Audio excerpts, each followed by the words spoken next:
Hi everyone, I just finished reading this book by a guy called Charles Hall. It's called Megaton Mornings.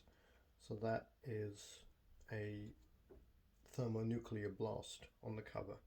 And these are really the memoirs of a guy who was stationed on Christmas Island, out somewhere in the Pacific, where in the early 60s, 25 hydrogen bombs were tested. And it's quite well written. I really enjoyed it. It was actually given to me by my father-in-law because the writer knows him, so it's a signed copy. See, and the fireball expanded until the nuclear cloud began to form. Its light gradually ebbed, then held its density to take on the appearance of a vermilion sunset. A solitary bird flew through the intense light of a man-made day, flying beyond force-known to destruction. The guy joins the army quite young.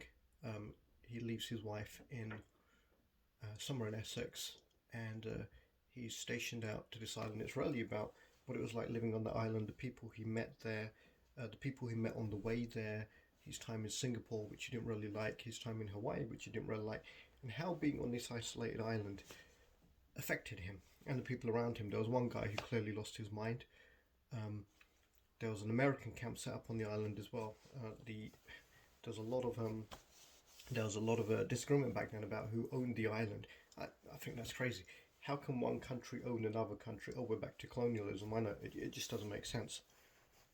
I can see how it happens, but it doesn't make sense. It doesn't seem right. So this goes back into posters I used to see when I was a child, of Native Americans saying things like, how can you own the trees or own the land? They were a colonialized people, but that's going off topic. So this is a well-written book.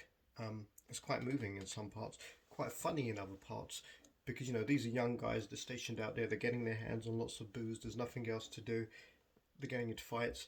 Sadly, a lot of the Americans, because they were used to driving on the right, had accidents, fatal accidents. Jeep speeding along, bang, and there's also something towards the end of the book that suggests a lot of ill health effects were suffered by the people who were stationed out there to basically watch these bomb blasts. I don't see why they needed to be out there at all. Really, they could have just composed those conducted those bomb tests. His description of the bombs is quite powerful, and you can just imagine while you're reading it how horrifying it would be. Part of what's covered in there is the Bay of Pigs, when Khrushchev and who was it back then, Kennedy, nearly started nuclear war. That was the closest we've ever come to nuclear war. So it's an interesting book. It's not a self-improvement book. I didn't walk away from it a changed man. It didn't, but it's certainly a good read.